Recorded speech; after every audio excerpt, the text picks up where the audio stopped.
Hello, everybody. You are now listening to the Overflow Podcast with Jae and Joaquin. Welcome, everybody, to this week's episode of the Overflow Podcast, because this is the last time you're going to see me for 2 weeks, maybe, because I am out the door. A shout. What up? As always, I am your most humblest of humblest apostles, Joaquin.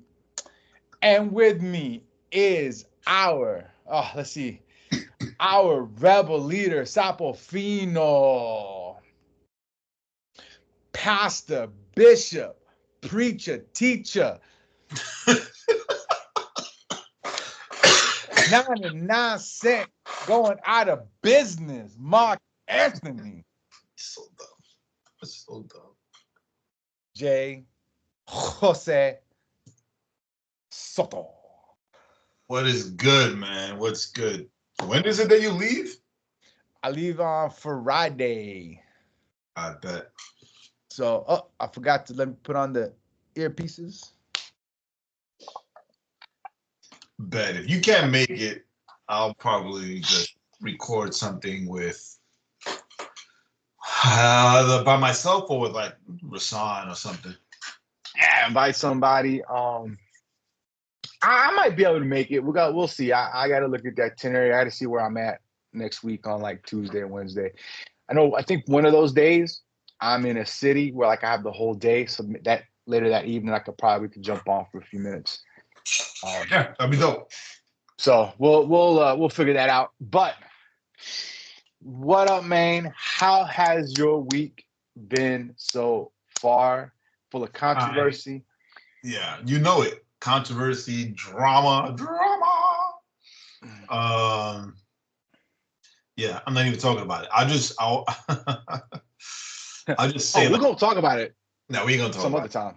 Yeah, some other time. Yeah, some other time. I'll say this. For those of you who have been watching and listening and following along on this whole church plant thing of mine, I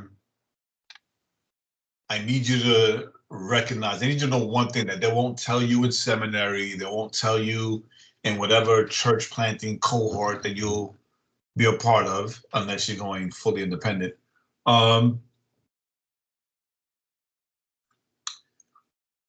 There are exceptions and there are rules.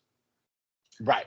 Right? A lot of times the exception happens and you are not prepared. And nothing can prepare you. And no one prepares you. Just know that when things like that happen, remember it was God who called you. Right? It was God who put the mission and vision in your heart. And it's God alone that you listen to and follow, because it will be God alone who will hold you accountable. Right. And I know that's kind of vague, but as Joaquin just said, we'll talk about it. Not tonight, but we'll talk about it maybe next week or something. Oh, yeah. We're going to pin that because we were having an interesting conversation that we need to kind of flesh out. But we want to hit a couple of things. As you were saying about who you answered to, about you answered to God alone, and my brain went to in Christ alone my hope is found. He is my light, my strength, my song. My brain went to only God can judge me. Only God can judge me. Yeah, it's always been like, really? Yeah. You want God to judge me? I mean, I'd rather you judge me, because God judging me, that's a little tougher. But yeah, you make sure that you stay on course. You stay on mission. Actually stay in Christ alone, where your hope is out. Now I want to hear the Michael English song. Dag nabbit. But anywho, Yes, you've been going through that. Anything exciting happened out in St. Pete this week Um, other than the bad empanadas? the bad empanadas, yeah. Yeah, next time I'll just stick to Julio's, the PR empanadas up the street. Did I take you there when you were here? Probably Nope. not. Nope. Next time you come. All right, next time I come, which might be later than sooner. Awesome. We started the marketing campaign for the church. Okay. Right. Word. Social media Word. campaign.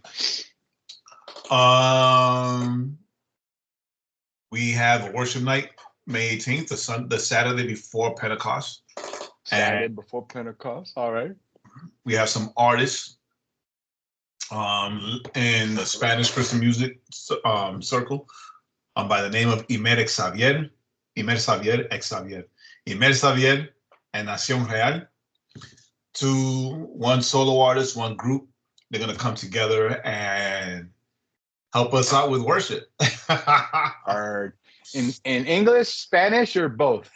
In mostly English, but if the song does have a Spanish translation, then Spanish as well. Maybe do a mix. Right? Yeah,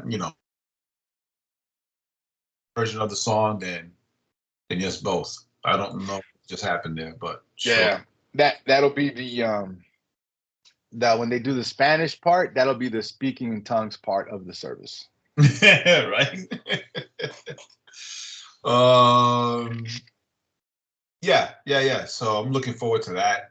It's a worship interest night, so not so much of a sermon or a sermonette per se, right? But an invitation to join us as Legacy, unless, of course, and this is what I told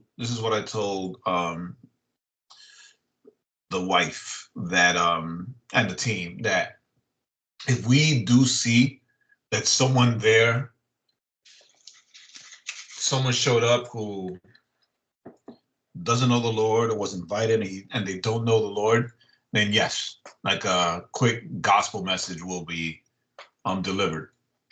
But the expectation is for a worship night, that most likely non-believers won't go to that. Right. That's the expectation. We never know if somebody invites someone, but it'll be the ads we put out for believers and music, people who have interest in music, so, and concerts and live concerts and stuff like that. So who knows? But not like who knows. But yeah. So the idea is to introduce people to us, to the church plant and all that, invite them to join us and be a part of us and enjoy some worship. And, because the following Sunday, Pentecost Sunday, I'm actually preaching. Right. So we can do that continuation, right? The continuation. Hey, worship night, Pentecost Saturday, it's as we wait, because that's what the 120 were doing. And then the next day I give my big old boom sermon. And that's actually what the sermon title is called. That's what the sermon title is boom. Right? And it'll be not so much on the Holy Spirit, but what happened because of the Holy Spirit. Okay. Yeah. That's what's up. I was just thinking when you're saying a short gospel message, I've got it for you. Are you ready? Yeah. This is all you got to say. This is your short gospel message. Repent, for the kingdom of heaven is at hand. That's it. That's it. And you know who said that? Jesus. And John the Baptist. So I think my hope and prayer is that we'll get 40, 50 people to show up for the worship night. Right. At least half of that show up the next day for Sunday morning service. Word. Right? And Colin Colorado, right? Until the next thing. But then from No, there, that's we invite them to the fiestas, right? Which is our version of home groups, right? Dinner parties. And invite them to Bible study, like all the things, right? All the funnels. So yeah, that's what we okay. are right now. Ah, that's what's up. Well, that's what's up. That's dope. That's dope. Yeah, man. I'm down here in the GA or up here in the GA. You Is know, it cold up there? nah, man. It's been warm. Today was in the high 70s, low 80s. Yeah, Nice. it makes sense. It might have been high set. Might have been makes high sense. 70s. Nah, man. The weather's been good. So Yeah, I should have known that because it's been super hot down here. yeah, I mean today's high was Early like low 90s. yeah. I think today's high was like 83. So yeah, it's been like great weather. Pollen's been kicking everyone's behind, but Oh, we already experienced that. right when doesn't pollen kick everyone's behind? But nah, man, we've been we've been doing good. Chilling, just trying to. My brain's already like 50% shut down because since I head off Friday morning, I got to get up. Me and my mom's have got to be out the door 2:30 in the morning on Friday to fly down to Miami, and then around 3 o'clock. After 3 o'clock, we fly off to Quito, Ecuador, Ecuador, okay. and then we get off the plane in Ecuador, and then we get on the other plane, and then we go to Lima, Peru, and then we go to sleep because the next day we start the tours. Okay, so are you staying in Lima? Just for the night. The next day is dope. The next day we get up, head back to the airport to fly to Arequipa. Oh, okay. Yeah. Stay in Lima for a little longer. No. We come back to Lima, and we'll be in Lima like a day and a half ish, about a day and a half before we fly back. So, yeah. So we fly to Arequipa. We're in Arequipa. When we get there, we'll do a tour that afternoon. Then the next day, it's a free day to explore. But I think we might be going to a salt lake. Okay. You know, like those lakes where, like, when it gets where they like the salt lakes where like when it has water, just looks like a big mirror. Yeah. Yeah, so it's beautiful. Like I saw some pictures. I'll send you a link to like the tour my mom sent me. Beautiful pictures. But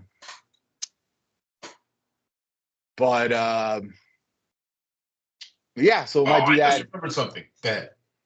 But anyway, and then from there we drive up, hit some spots to Cusco where Machu Picchu is, do Machu Picchu, spend a day in Cusco, right back to Lima. When we get to Lima, we have that afternoon off, which is probably when we'll go try to visit the in-laws.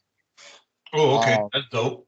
We're gonna try to we got to figure it out if they can either pick us up at the airport or if we have to check in first and then Jenny's sister could get us like a taxi and then take us to the house. We'll hang out a couple hours, and then the next day, we're in Lima. We do a tour, half-day tour. Other half of the day we're free, and then we fly back. So it's like boom, boom, boom, boom. And then when we get back that next weekend, we driving out because my sister, Rocky, is graduating with her master's degree in some kind of veterinary, thingamababa. Wow. That's what's up. Yeah, man. So it's gonna be dope. We got some, fun stuff coming up. And then the funniest thing, you'll appreciate this. I meant to tell you this, but I'll share it with everybody. I don't care. So, Spotify has the AI DJ, and have you ever used it? Do you ever use them? No. You Sorry. should. It's pretty cool. Like he digs back through like he'll be like, oh, you were listening to this in 2019, and he'll kind of play stuff that you were listening then, and or he'll play, oh, you've been listening. He just creates these playlists, and they're all very different. It's kind of dope. But the first part of the playlist, he was like, oh, you were listening to this to 2017, and I was listening to the music. And it was great music, soul music. I love soul music. Like Etta James, right? The Commodores, right? But as I was listening to the music, it was all sad music. I was like, man, I was really sad in 2017.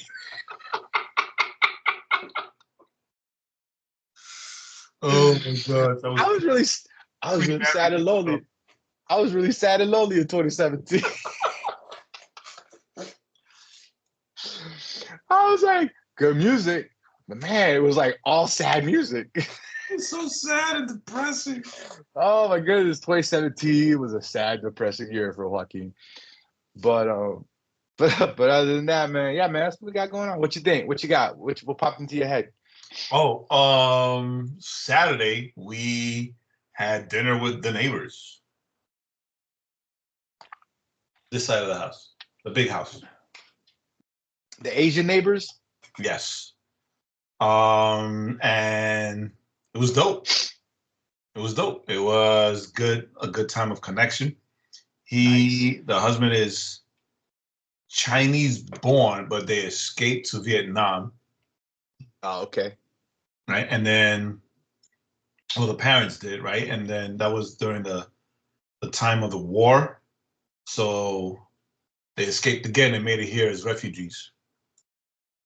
And then the mom is from Laos. Right. So the first Laotian people that I've ever met. Oh, nice. And this is the kid that plays in the metal band, right? Metal band, yeah. He was also here. It was dope. Very cool people. They brought I'm not sure if it was Laotian or Vietnamese or Chinese or whatever, but they brought this this dessert that it was coconut based. Okay. All right. I'm in. Right? It's coconut based. And then it also had, the bubbles in boba tea. Uh-huh. It didn't have the bubbles, but they were like squares, like big squares. Like, okay. It was like almost like Jello. Right? It had like gotcha. Gelatinous texture to it. And then palm leaves. I don't know what palm leaves, but it was delicious. Yeah, you ate. You ate the palm leaves. Interesting. Yeah, it's funny because I was at Costco the other day, and they sell a box of the balls for the boba teas and stuff. Like you can just buy them, and I was laughing because I was like, I should buy this and take it to Jae. So when the kids are like boba, you can just pour water in a cup and throw the bobas in and be like, here's your boba. Dude, we have them. Magna makes boba. Does she make the tapioca balls? Yes. So she doesn't make them. She buys them, and then I think you have to boil them with like water and honey or whatever it is. I think these are already ready to go. Yeah, you get them and she does that and she puts them in juice for the kids sometimes. Yeah, you could when the kids are like boba, you could throw it at them. Open the bag. What I do when the kids say boba, I said, no, Seba, you're bobo. Sonia's boba. Y'all can look what y'all can look up what that means. I'm not bobo. Like yo, that's hilarious. Oh man, that's hilarious. That's what's up. That's what's up. It was dope. It was dope. It was real chill, real easy. They're really cool. And then your nephew decided to do something. So I'm not claiming him until I know what he did. It's too late. Your nephew decided to do something. Your nephew went and told Nick. Nick is the son that sings and has the metal band. Yeah. It's the only one that he really knows because he's the one that we see most of the time. Remember, he played acoustic guitar for our Christmas night. Right. Right. So he's the only one of the two sons. He's the only one that we really interact with and we know. So he tells Nick. He comes over and says, like, hey, come check out my room. Come check out my room. Yo, you won't regret it. Or he's gonna have something like really, I don't know. And Nick is like, all right, I'm still eating and talking. I'll be there soon, right? And he just kept on, come over, come here, right? And it's like he's always so chill and like low key when I see him. I was like, oh no, nah. And then we hear a loud crash and two screams. One, your nephew, one, your niece, right? Both of them scream. And then we all run to the room, all of us, even our neighbors. And Sonia is freaking out. She's on Seba's bed, like crying and freaking out and screaming. And we don't see Seba. What we do see is the custom California closet that we got and I built for him destroyed. Because your nephew got it in his head that he's going to climb up the closet so that when Nick comes into his room, since he's been asking to come into the room, he was going to scare him by jumping on him out of the closet and hitting him with one of his toys, with one of his plush toys. But instead, he tipped it. He broke it. He broke it, and the whole thing, and he fell, and the whole thing came crashing down on him. By the grace of God, that little boy, I pulled him out of there, and he only had 3 scratches on him. One on his back, one on his arm, and one on his leg. That's it. The one on his leg was significant. The one on his back, by day 2, it was already like healed or whatever. The one on his arm, I bandaged it, and then I cleaned it, and then I bandaged it again, and then I had to take the bandage off because putting Neosporin and the bandage was keeping it from healing. Right. But dude, like I still haven't touched his closet to fix it and clean it up and see what I can do with it.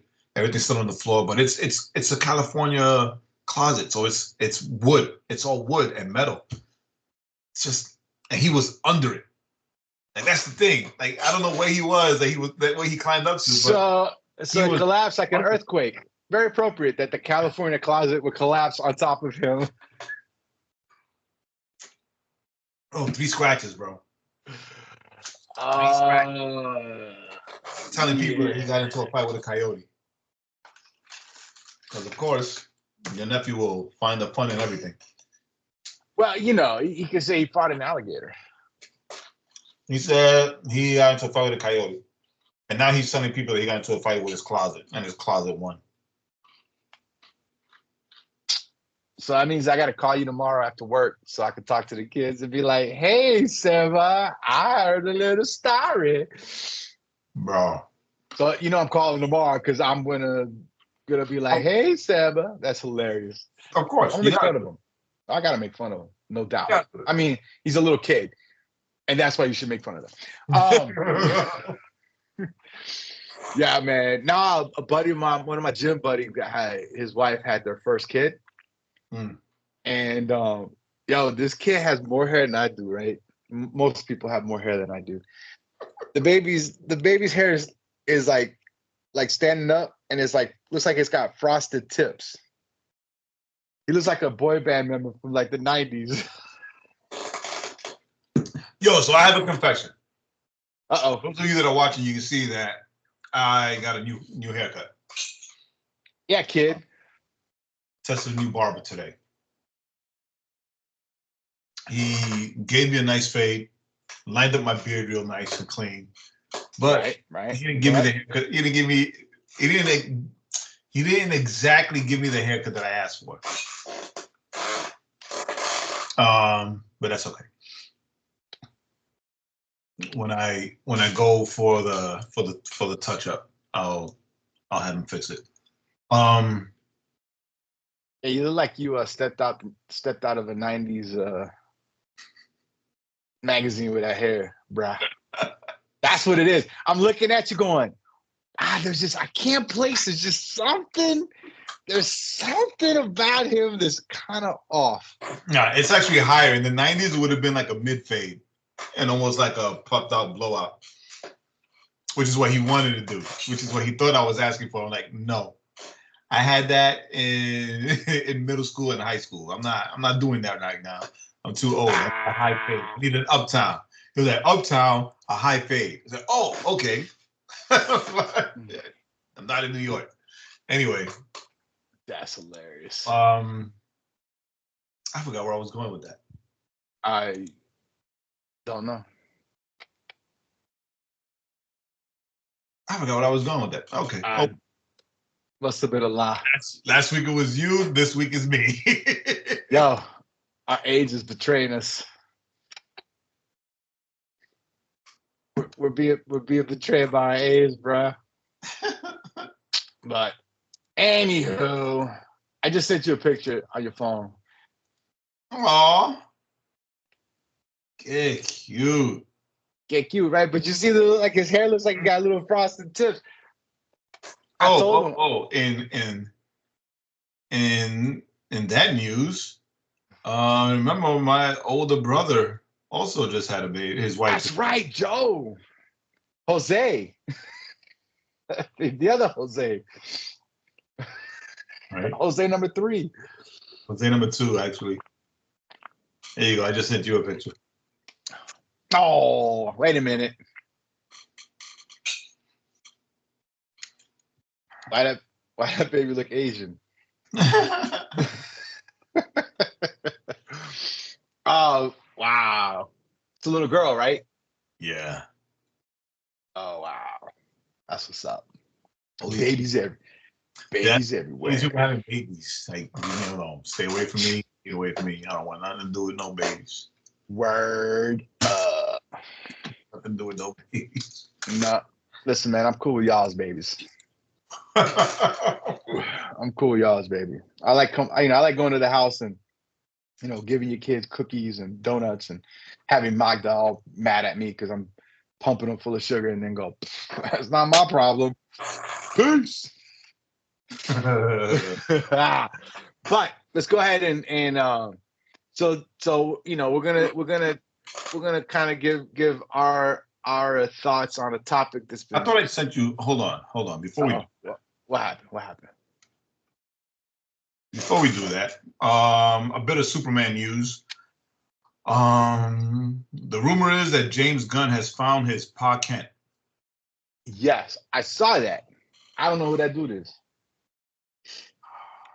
I think I do, and I don't think I've liked him in anything. Yeah, so it's like I don't know who that dude is.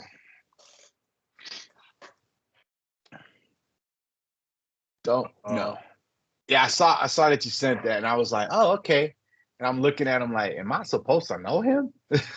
But I don't. Yeah, you'll what the heck? He was in The Walking Dead too. I mean, Shield, on Agents of Shield. Yeah, it doesn't matter. But if it's true, then if they got Pa, then Ma's coming. Yep. Which is they started filming. They're about to start filming. No, they started filming in Atlanta. Started filming.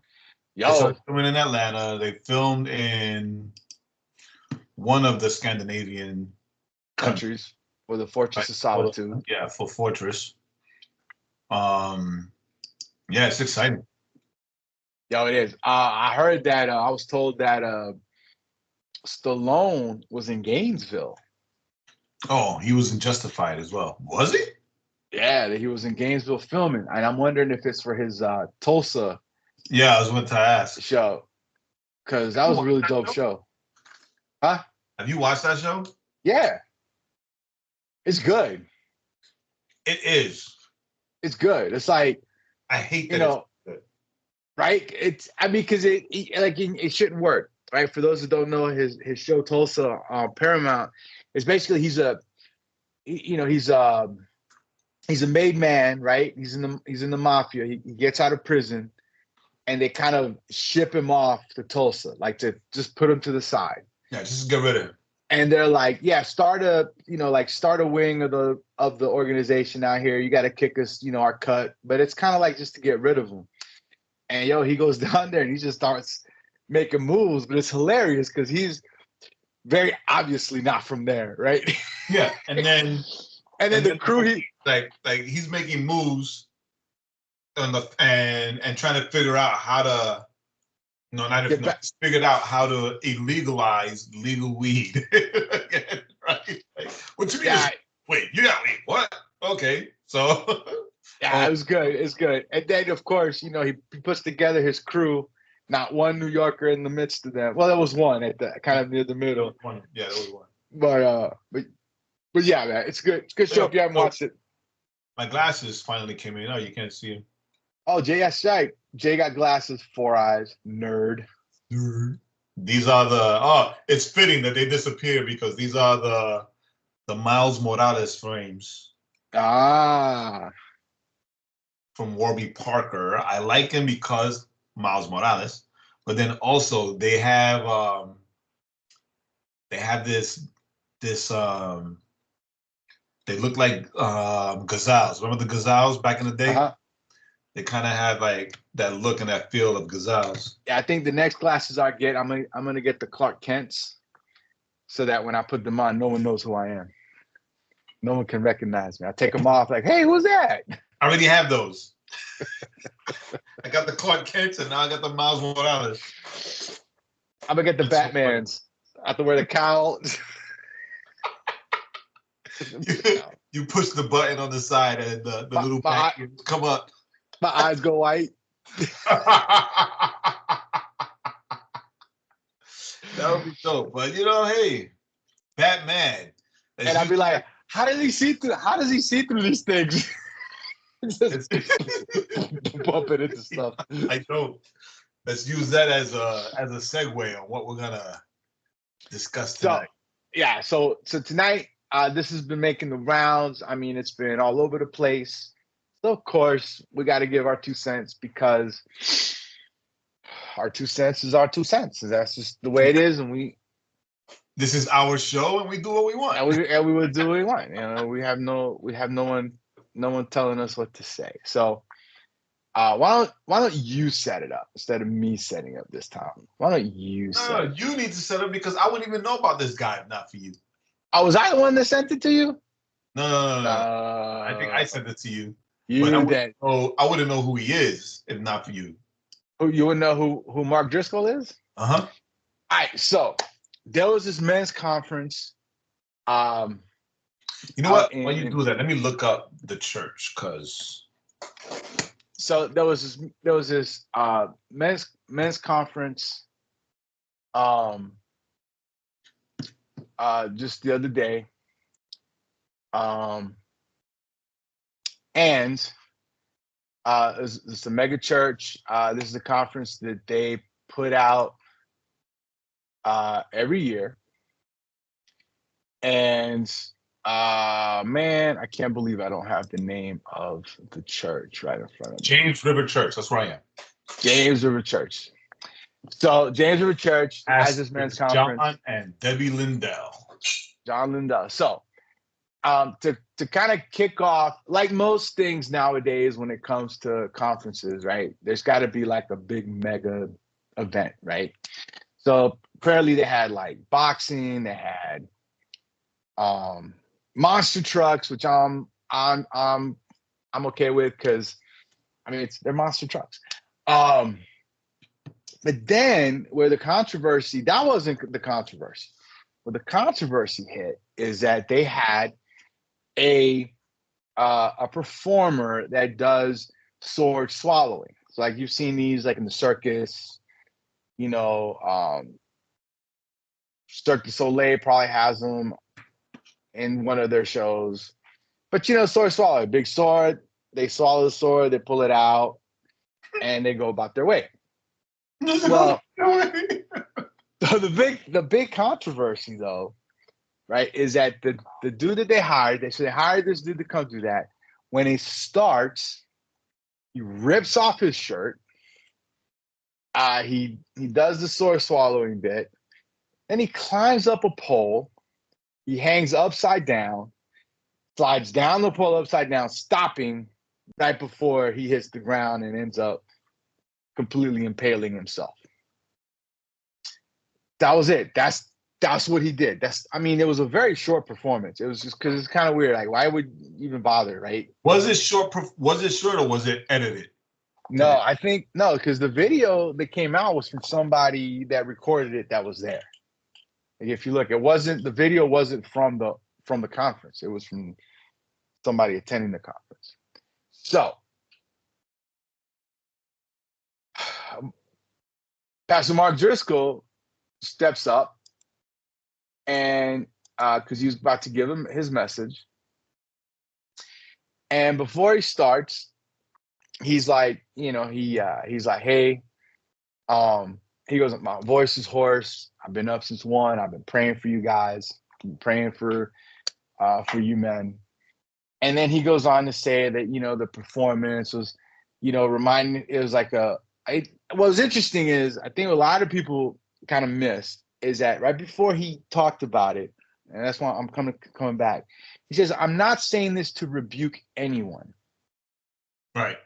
He did or to shame anyone. Like this wasn't, he wasn't directing this to anyone. Right? It was just an observation. And in his estimation, what we saw with that opening was something akin to what you would see like at a strip club, right? And he tied it to the Jezebel spirit concept. He tied it to the strip, like a strip club, because the guy's climbing a pole without a shirt on, sliding down, like one would see. He very obviously took his shirt off. Right.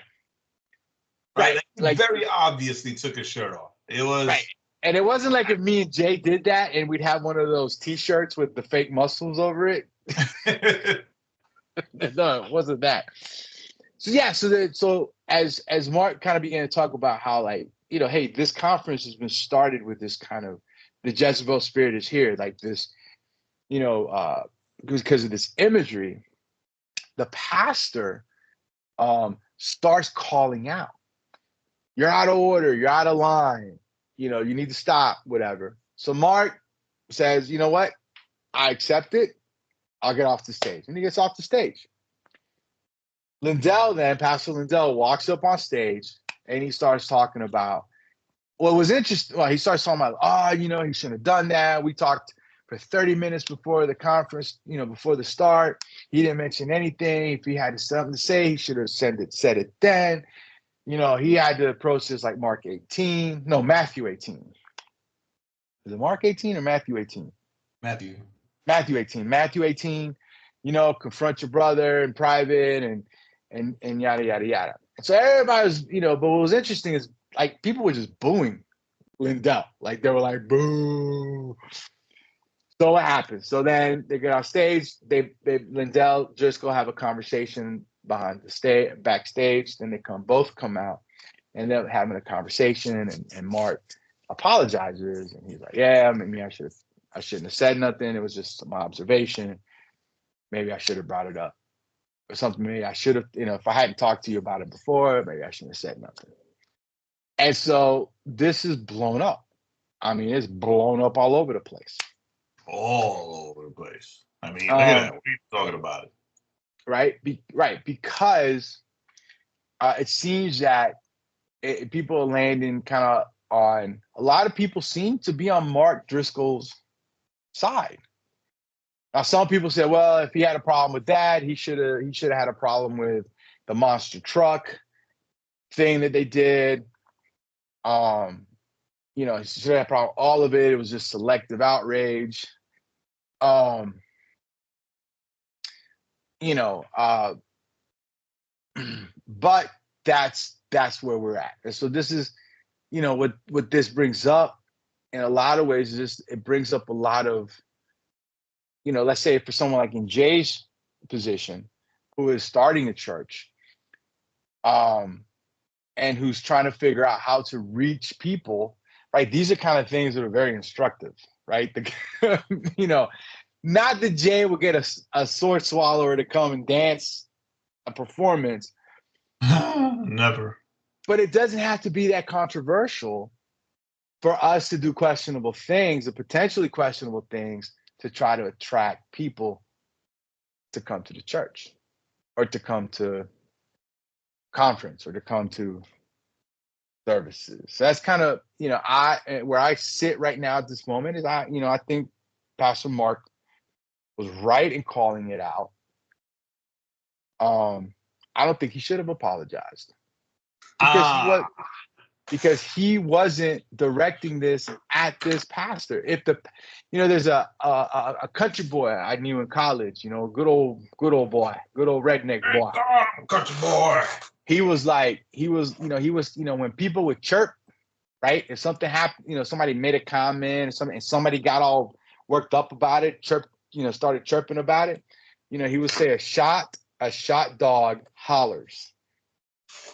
Right?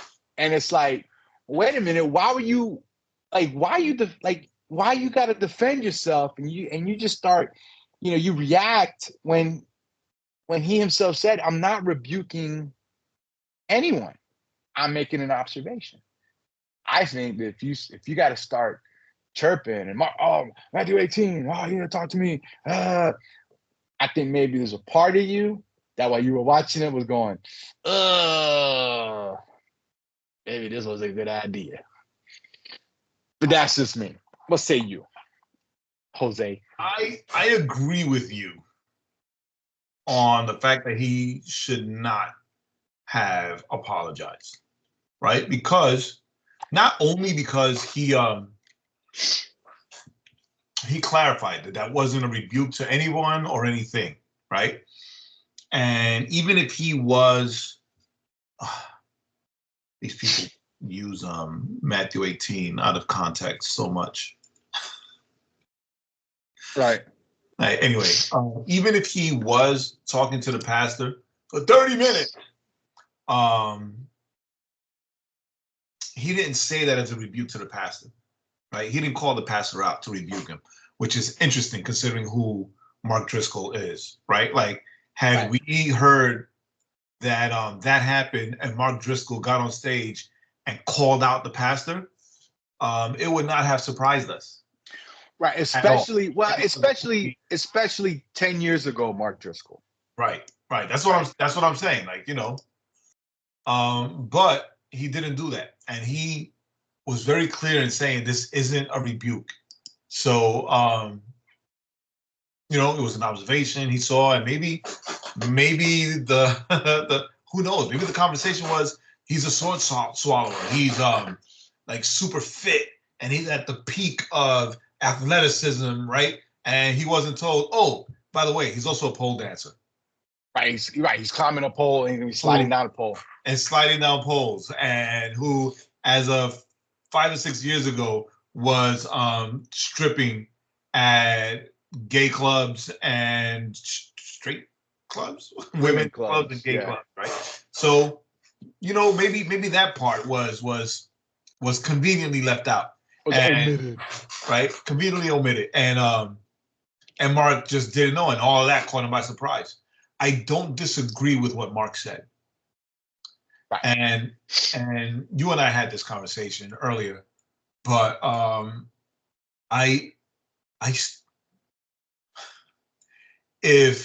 was this pastor's name? James Lindell? Lindell, yeah. John Lindell. John Lindell. If John Lindell somehow contacts me and explains to me in detail why this man was a part of this conference, I will go to my grave still not understanding. Right. Right? Like at all. Now, it's no secret to anyone who watches us or listens to us that I have been involved in many conferences, concerts, festivals, whatever. And of all of the guest speakers that I've had to book, all of the artists or whatever, unless they had a story to tell of where God pulled them out of to where they are now, not a performance, but a story to share, you know, they get vetted. Like I know that these people get vetted, right? There's a high vetting process. Right. A conference like this, I'm at the webpage of the conference. And interestingly enough, Driscoll isn't listed as one of the speakers. Right? But you know who is? Louis Giglio and Chad Veach. Right. Right? So how much is the ticket? How much was the ticket to this? Hold on. Oh, I don't know. I'm about to find out. Maybe. Yes. $199.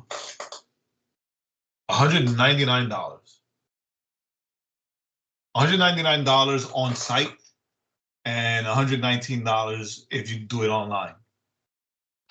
Right? With the student and group rate of $109. So it wasn't cheap. It's not the most expensive conference I've seen, right? Especially since it's a 2-day conference. But right, Louis Giglio's not cheap. Chad Veach is cheaper, right? But also Mariano Rivera, the ex New York Yankee. Okay. NFL quarterbacks Carson Wentz and Kirk Cousins. Okay. And UFC Hall of Famer Matt Hughes, among others. Right, so these are the special guests. Right. So Driscoll must have been among others. Let me correct that. It says in past years, they've had these people there. So we don't know if that's who was there this time. Louis Giglio and Chad Veach were there. They're there as the conference speakers. Right? But then the Friday night, what you said, right? Bull riding, motocross, BMX, boxing, like, monster trucks. So I say all that to say that this wasn't cheap. It wasn't cheap to put this together. And whatever that person charged as well, right? But you vet these things. And what I don't understand, you and I had a quick discussion before we started. I am against the idea of doing a men's conference and bringing in the type of entertainment that they brought in, as far as boxing, monster trucks, whatever. I know you think differently, and that's fine. We can think differently. Right. But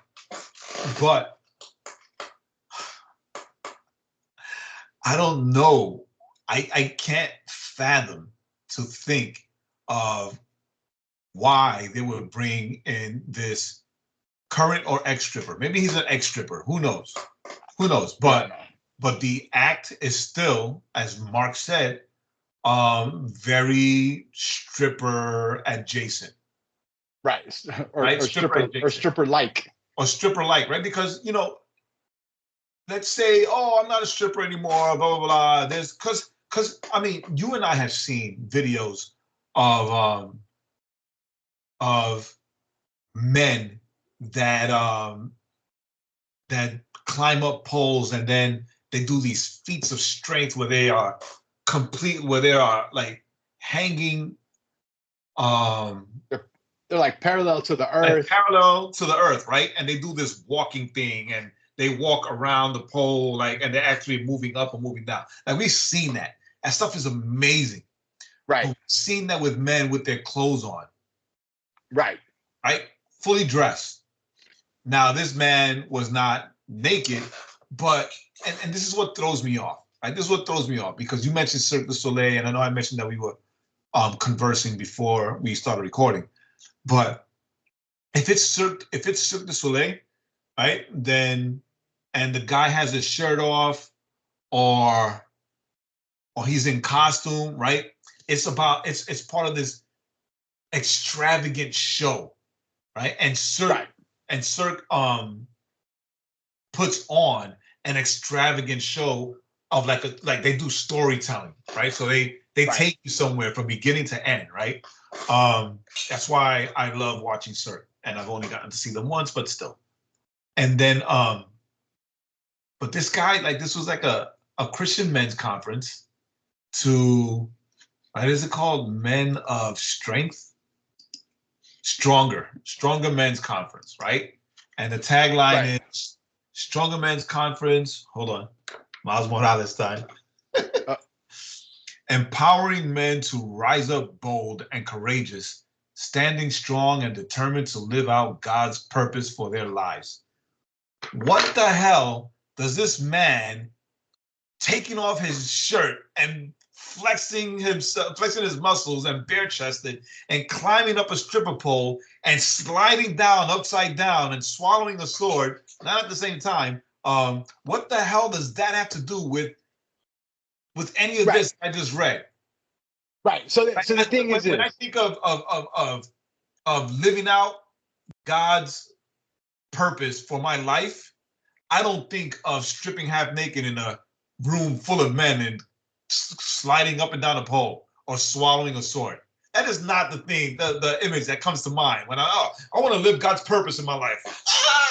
Right? Like, that's not something that I do. It's not something that I think of.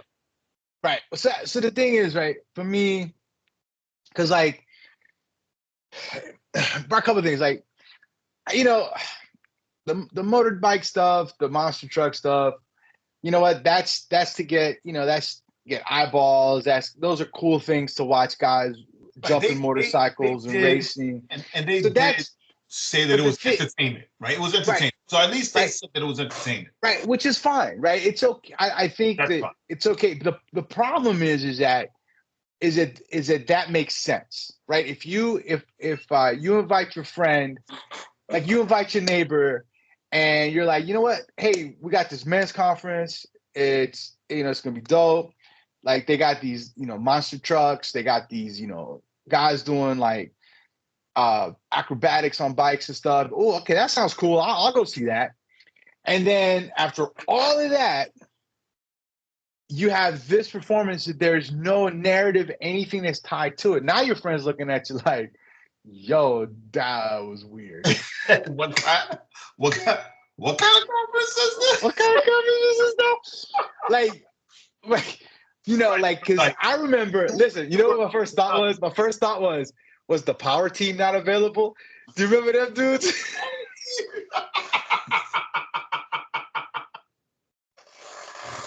But that's what I'm saying. Like, men, right? Men, we get together for boxing matches, right? You were with Joel and his brother and his son last week for WrestleMania. Right? Like, we do that. UFC, like, whatever it is. For me, baseball, football, right? All those things. But we never, like, I've never been part of a men group where it's like, yo, guys, let's go see this show of this guy stripping down halfway and pole dancing and sword swallowing. And the thing is like, when you talk about like the Cirque du Soleil thing, right? Like, if it was him and like a partner and they're telling a story and they're narrating a story and they're tying the feats to like some kind of message, right? And I think that's the thing. Like, we're talking about the power team.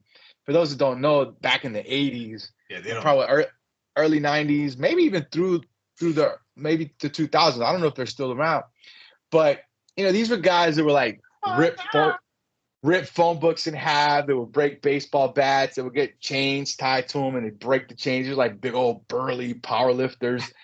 But in everything they did, 2.0. I remember when they brought him to my high school. We had an assembly, and they brought him to my high school, and they were like carrying refrigerators and like tossing refrigerators and stuff. But there was a message, right? Obviously, when they were doing it at the school, it was more of like, stay in school, do your best, work hard. But then it was like, hey, they were at the local church, and then through that, like the strength, and Christ gives you strength to break through the chain. I mean, there was like a break every chain, break every chain. Break every chain. And this is before that song was even popular. Which really, that should be the song they play whenever they're like breaking chains. But there was a message, and my whole thing with this whole thing that was so weird. I still do it. Hey man, hey, that's dope. They're still around, man. 2.0. Let's bring them to Tampa.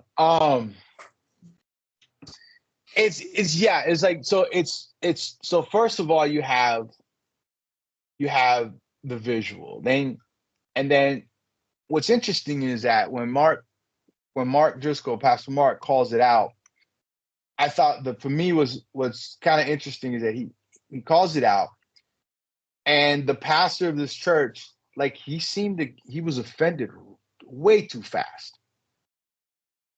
Right? I thought he got offended way too fast, which is why I said, Shot Dog Hollis, like, why would you be offended so fast? And then when you're talking about we talked to Mark 30 minutes before. Well, did you just say, oh yeah, so this is kind of what's going on? Like right before we got like the monster truck. What was discussed?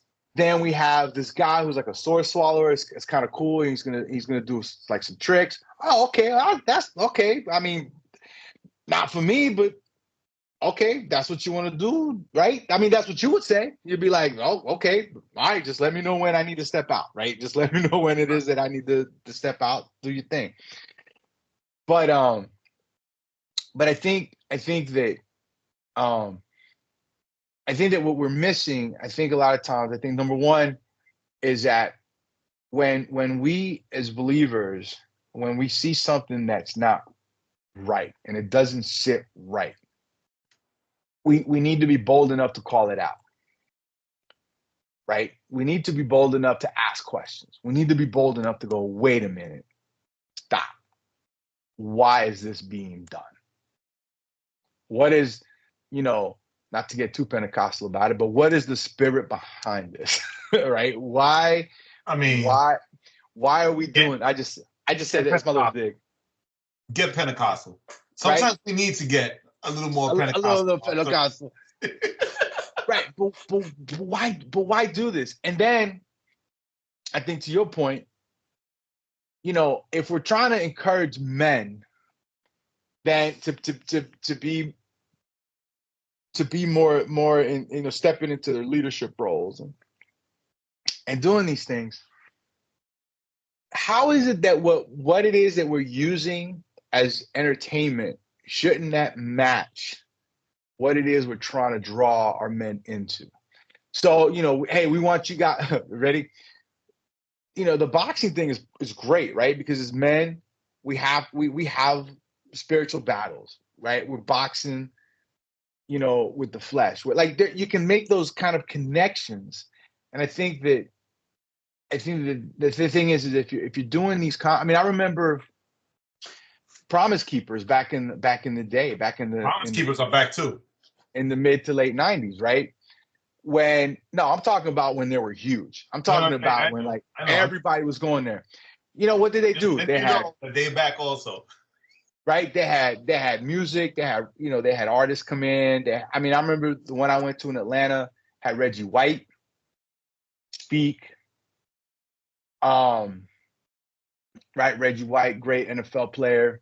And unashamed, God for God, right? Yeah.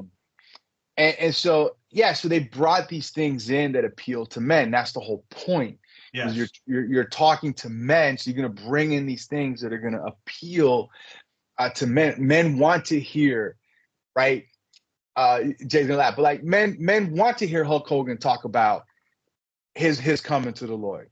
Men want to hear these I wanna football hear about players, right? Men want to hear, these guys that have reached, the pinnacle of their professions, and even in the fame and the drugs and the sex and all that stuff, still coming up, right? Still coming up empty.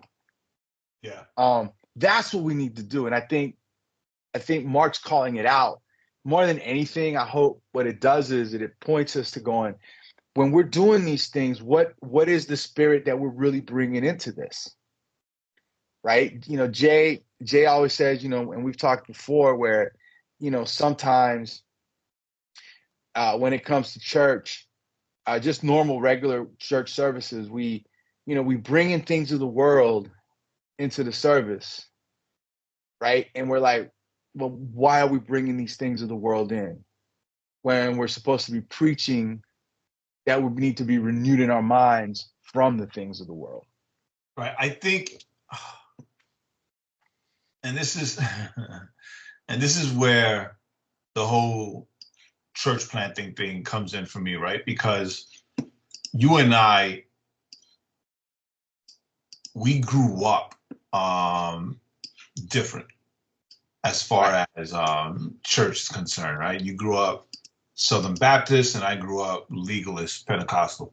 When I see stuff like this, I thank God that I was raised legalist Pentecostal.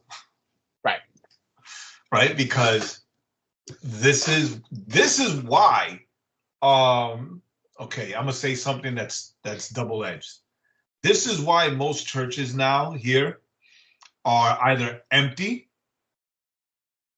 or already empty of bodies, or they're full of with bodies but still empty. Right? Because everything it's so seeker friendly that everything is like watered down.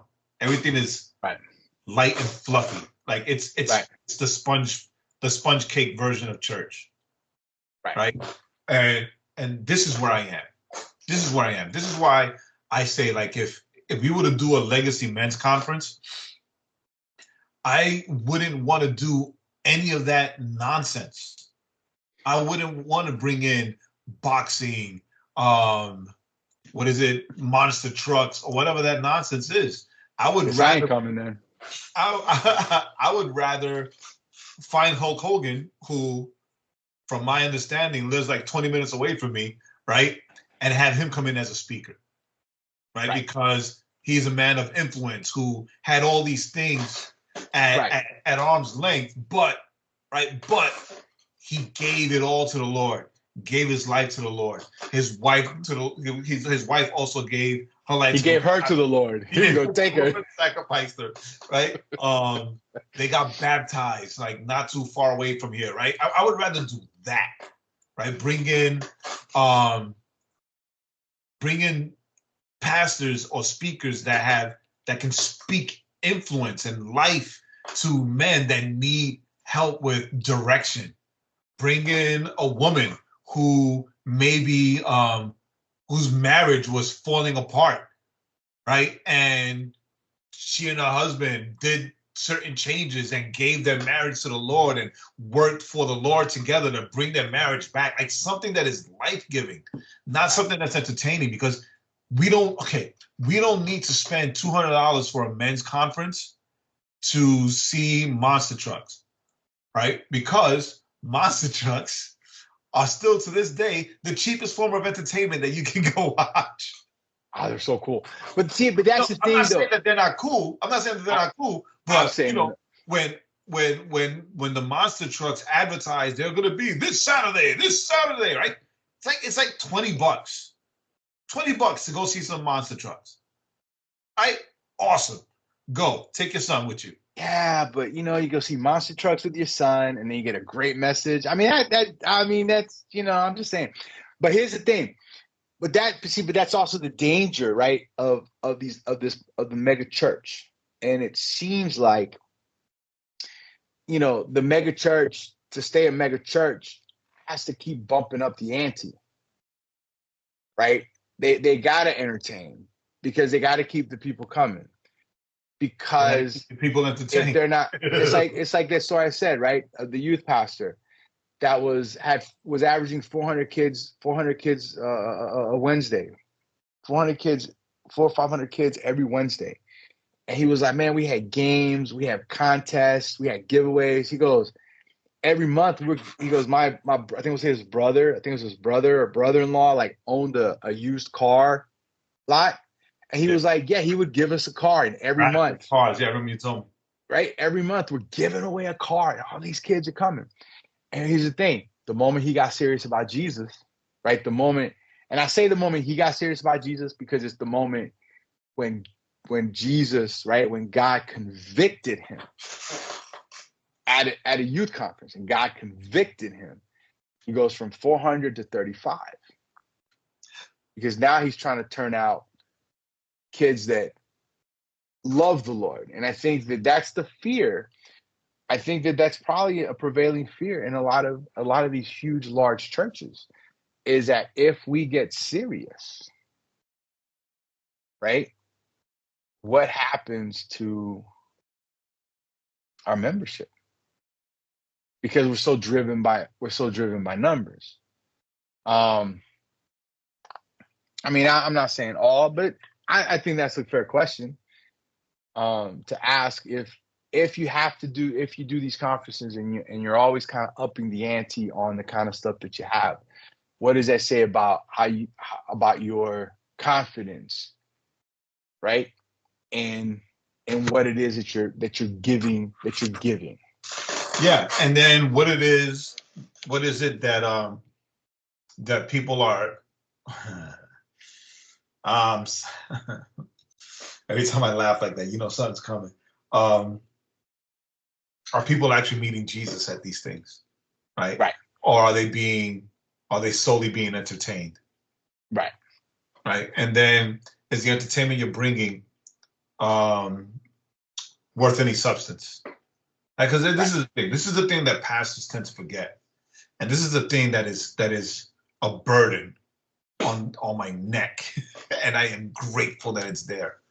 But Scripture says that pastors will be held to a higher standard, right?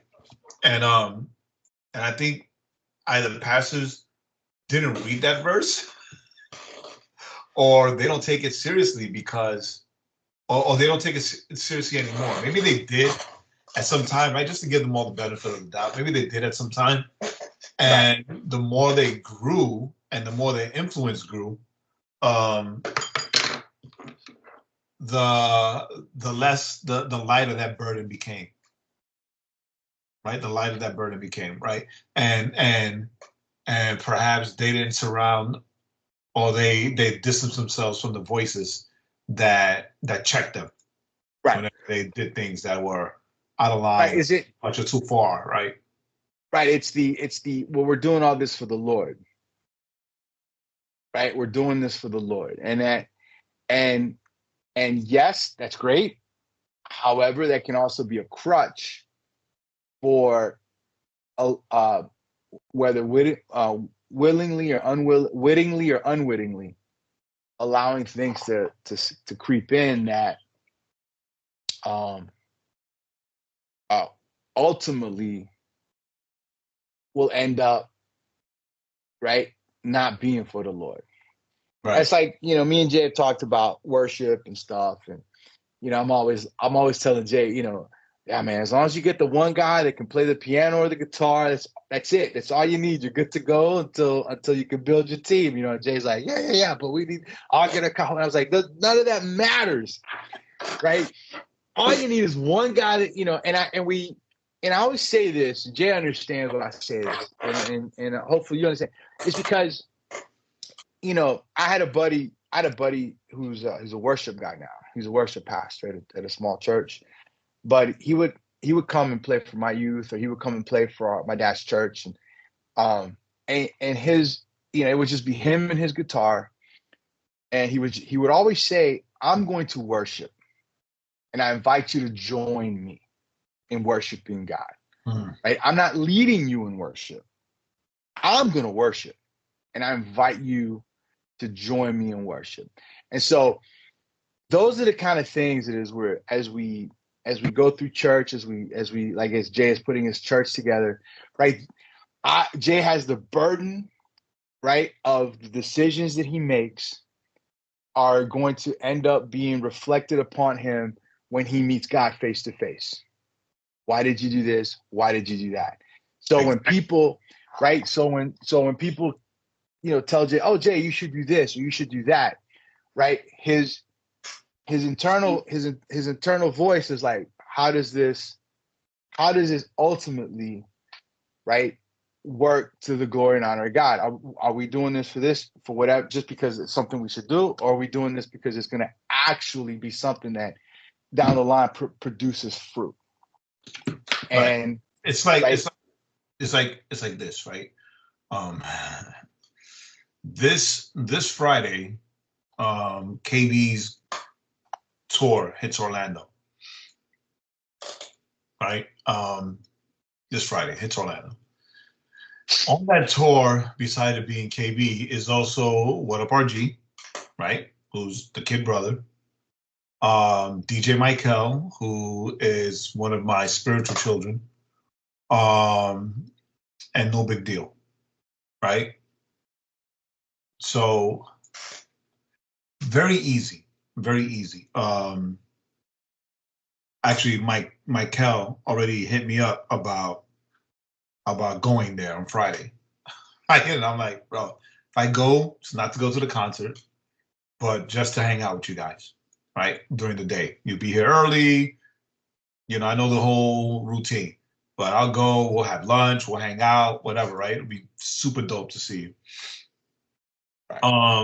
But I've got a ministry thing on Friday, for my night. And like, oh, sorry, can't go. Right? Can't go. I would love to, but I'll catch you the next time I'm in Georgia. Right? Now, why? Because the ministry of my family, of my marriage, is more important than hanging out with these guys, right? I'm not even calling them artists because they're friends. They're my people, right? But there are some out there, and you and I both know who they are, and there are others that we don't know, who would go to their wives and say, "Hey, we know we have that ministry thing on Friday, but this is happening, and I was invited, so I'm going to go there instead." Right? Because there's good connections. They're good connections. Yeah. Oh yeah, to take pictures for the gram, so they can see, right? It's very, and I think this is why the Lord has me planting in a non-music city like St. Pete, and not like kept me in Atlanta, where certain things would have been a little bit easier, as far as like getting a worship team and whatever, right? Because no one will get the glory when this happens but God. Right? No one will get the glory.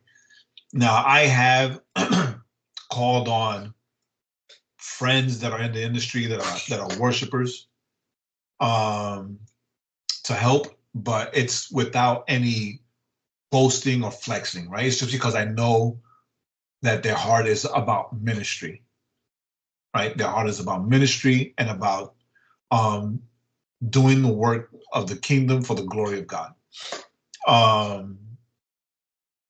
And sadly, they haven't been able to find the time to come, but they will. But he and I, we've spoken, and I told him, you know how hard it is for me to not just call this person or that person, right, and do some big old flex event, right? To just let everybody know who I am, what I'm connected to, him, and lay it down, right? So you know how hard it is for me, not because I wanna flex so I can boast of myself, just to make things easier, right? Because if people out here know how deeply I'm connected to the industry, right? Then they're gonna want to come and be my worship leader, right? Right. They're gonna want to come and just so they can rub elbows and rub shoulders with these people. Right. Because then the flex might not be about you, but it is about you, right? You know what I'm saying? Because it's like, no, just to show people that, I'm not doing it for me. I'm doing it because I can show people that I'm doing it for the Lord, but for the Lord. But I can call in. It's like yeah. Flexes are not ever about us. Right. It's like this. Right? And I'm not saying that this will happen, but I'm saying that there's access, right? It's like right now, if I do a conference at the end of the year, right? Let's say I do a conference at the end of the year, or maybe not the end of the year, but I do a conference like September, October, right? And I call Ruslan. Say, yo, Ruslan, I'm doing this conference, whatever. And there's a high possibility that if he's available, he'll say yes, right? But even if he says no, right? Even if he says no, I can call Ruslan. Right? Like I can call Ruslan. I can. I'm not gonna say any other names because you're flexing now, right? But I wouldn't let you because I would say exactly that. No, yeah. But it's just that. It's just that. And and I don't, when I see stuff like this, I don't understand how pastors that have been doing this for longer than I have, as far as lead pastor is concerned, right? Because I've been something pastor, but as far as lead pastor, like have been doing this for this long and are so aloof with the call and the burden of the call that comes with the call. I don't get it, because I don't think that in 15, 20 years, right, if the Lord blesses legacy with exponential growth, right, that I'm going to be like, oh, yes, look at this. Look at me. Oh, let's do this. Oh, let's go. And I don't see myself doing I don't see myself doing that, not only because it's not in me, right, but also I have surrounded myself with people that will break my kneecaps. Right. And call me and call me to task. I have married a woman that will gut check me every single time I try to elevate myself, right? So it's so interesting to me, right? And again, I'm not saying that this Stronger Men's Conference was done in poor taste because of the monster trucks or whatever for entertainment. So I understand that. They had great speakers as well. Louis Giglio, Chad Veach, right? They had Mark Driscoll. They had great speakers and teachers as well. But I do think that having a male stripper there, and he could say whatever the hell he wants. Oh, it's not stripping. It's a whatever, right? It's a historic dance or whatever the hell he did to justify it. Yeah, like, dude, you were on a stripper pole. Like, you call it what you want. Call it what you want. You want a freaking stripper pole. You did a little stripper thing, right? Because if not, you wouldn't have taken your freaking shirt off. And that's the thing, right? Had he kept his shirt on and just done a feat of strength, boom, dale, let's go. Right? We wouldn't be talking about it. Right? It would be nothing. But he took his damn shirt off. He flexed, and then he went up and down the stripper pole. Like, missed me with all that. Missed me with the justification. I think Pastor Lindell also used Matthew 18 wrong, right? Because Mark Driscoll didn't have a problem with the pastor. Right? So he took that verse out of context. And this is the second time in a month that I've heard that verse used out of context. Right. Unless Lindell is the one that pushed for that guy to do the thingamajig, to do the sword swallowing thing, right? Like, why would you, the person that booked it should be the one that's upset. Mark Driscoll called him out.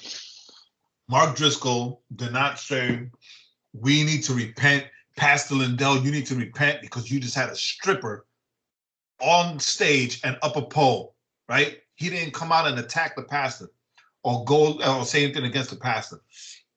He did an observation and said that, we should repent. There's a Jezebel spirit, whatever, and the Jezebel spirit is because of the whole stripper pole thing. But I think the pastor used that verse out of context to defend himself and his wrong. Right. I think that everybody who was against Mark Driscoll being told to leave should have gotten up and left and demanded a refund. Right. Right? Oh, no, you're on order, all that stuff. But everybody stayed. They all sat there. Right? They disagreed with their mouths, but they agreed with their actions. Right? Get up, leave, demand a refund. Right. And apparently, Lindell was, talked about not criticizing him, and otherwise would be headed towards unbelief and live a barren life. And I laughed at that because I'm like, he said a barren spiritual life. And I was like, yo, you think very highly of yourself, sir. Well, when it comes to me and Jay, right? When it comes to us, oh, you just said that? Oh, we definitely criticizing now. Like, we were being real generous before. Now we not being so generous. Yeah, bruh. You messed up. You done messed up. Did it now. Yeah, man. But that's the whole thing. And so, I think the lesson, one of the lessons in all of this that we can, I think, maybe glean is that as we move, as we proceed, as we do things, right? For example, as Jay, right, move forward with the church plant, little by little, and with all the other things that are kind of going around, the blessings that are making their way, right, to the church plant when the church plant officially launched. There's a lot of good stuff happening. So then, in that good stuff, making sure, right, that as he places those foundational pieces, right, that they're all placed not in a way to go, hey, this is a great way to bring people in, but as a, hey, this honors God. Hey, this is to lead people to Christ, not out of entertainment or not out of coolness, but out of true repentance. And I think that if we think of those things and all the things that we do, and especially things that we're moving in, if we're moving in spaces where we get to do like the music and you get to do the arts and you get to do all those things, is, hey, the things, the lyrics that I'm writing, the music that I'm producing, the books that I'm writing, the movie scripts that I'm writing, the movies that I'm making, every little thing lays out, right? Whether explicitly or implicitly, should be those things that are constantly pointing towards God and making him known, and not causing people to step back and go, what did I just watch or listen to? And not only that, but I'm sorry for everyone that's watching and seeing that I keep taking my eyes off. I am literally speaking to someone that's helping me get a worship leader for the church. Wah, wah, wah.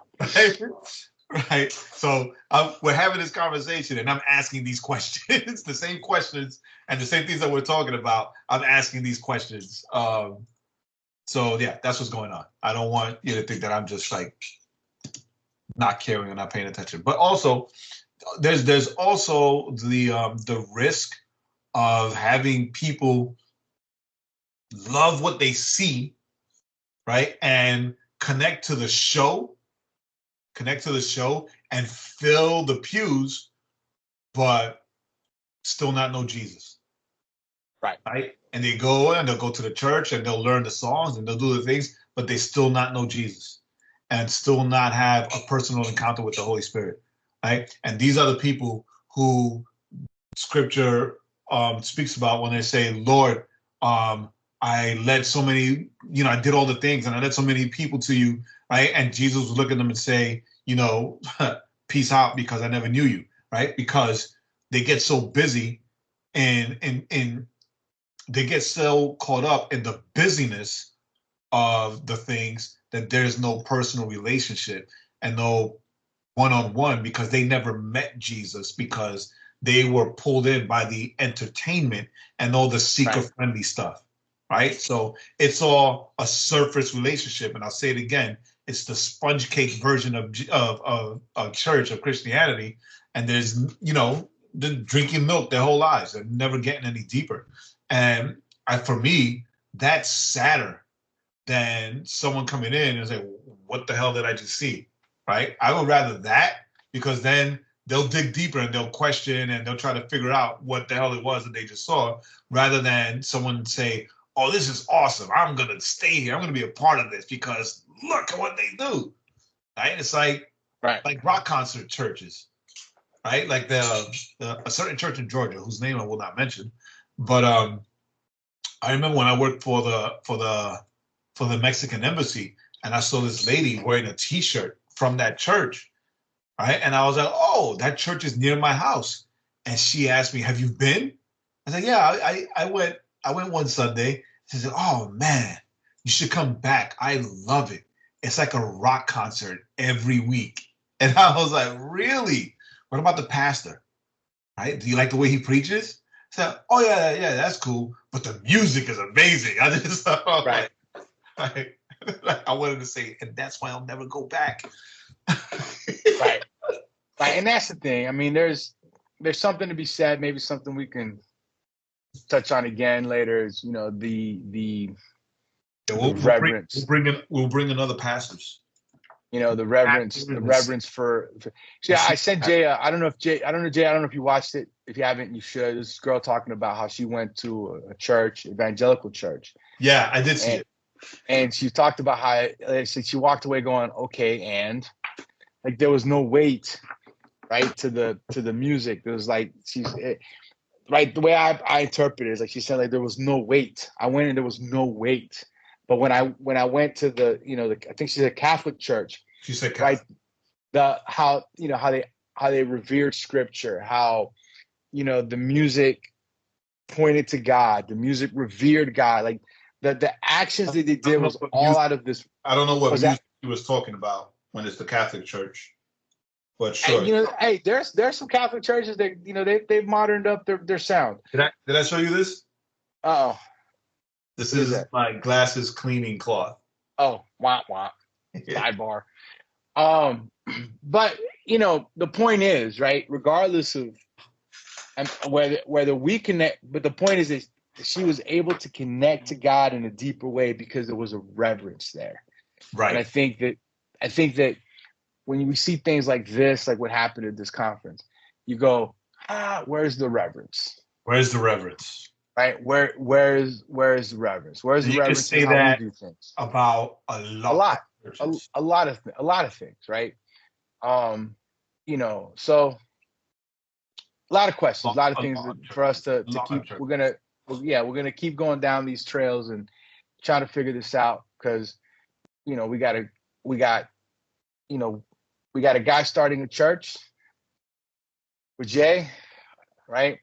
And these are the kind of questions that we have because he's starting a church, and because it forces you to think. Well, wait a minute, what am I doing? Where's the reverence in my life when it comes to these things? Yeah, but how am I falling short?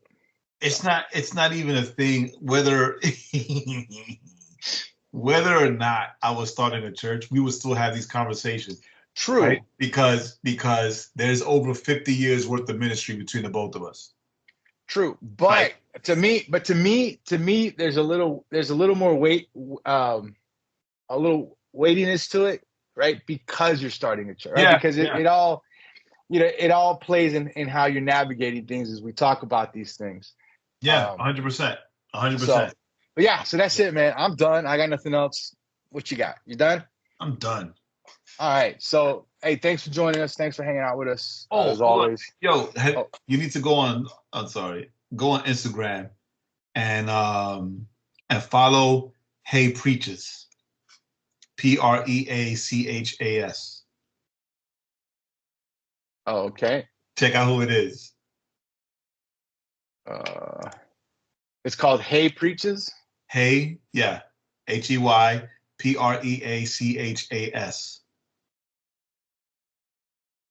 Fred Lynch. Fred Lynch. I don't know how I found him, but I did. And I followed. He just, well, not just now, but he followed me back. Now that's somebody I like to bring out. That's somebody we definitely out here to St. Pete. When I make that happen, I'll let you know, of course. Oh, no doubt. That's somebody that I would love to invite to the podcast. So we'll see. All right, so we're done. Now we do something live here in the office. So that's it. Thanks for joining us as always. We'll keep the conversations going. As always, I am Joaquin, and that is I'm still Jay. Till next week or week after or whenever you see me again. Thanks for listening. Remember to go to theoverflowpodcast.com to subscribe to the podcast on all streaming platforms and catch up on all the links of the week. And don't forget to follow our playlist on Spotify.